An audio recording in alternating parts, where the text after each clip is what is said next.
কি খুশি হয়েছেন না? আপদ বিদায় হয়েছে না? এখন ভাল লাগছে?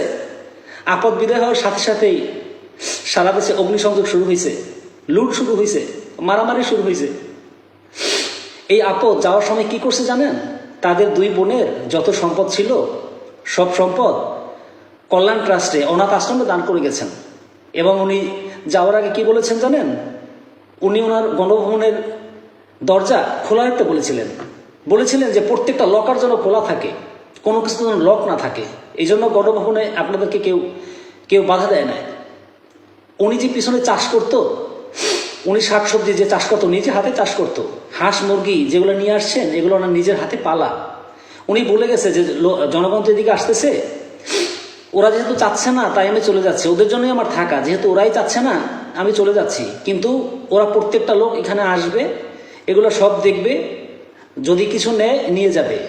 কারণ আমার লাগানো জিনিস আমি নিতে পারলাম না বা খেতে পারলাম না, কিন্তু ওরা নিক, ওরা তো আমারই। এই জন্য আপনাদেরকে কেউ বাধা দেয় না। আপনারা গিয়ে লুট করছেন এবং বন উল্লাস করেছেন। এই যে আজকে অনেকে ফেসবুক দিয়ে ব্যবসা করে, এই ব্যবসাটা কেন করে জানেন? ওনার জন্যই করে, ওনার জন্য আপনারা করতে পারতেছেন।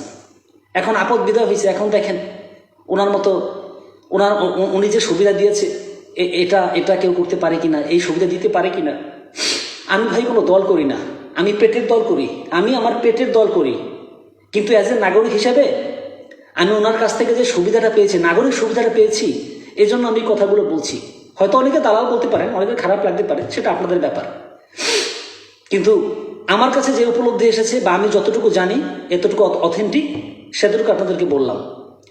আর উনি যাদের কাছে শত্রু, ওনার জন্য একটু দোয়া করেন, কারণ শত্রুর জন্য বেশি বেশি দোয়া করতে হয়, যাতে করে ওনাকে আল্লাহ তাআলা নিয়ে যায়। দেখেন দোয়া কবুল হলেও হতে পারে আপনাদের।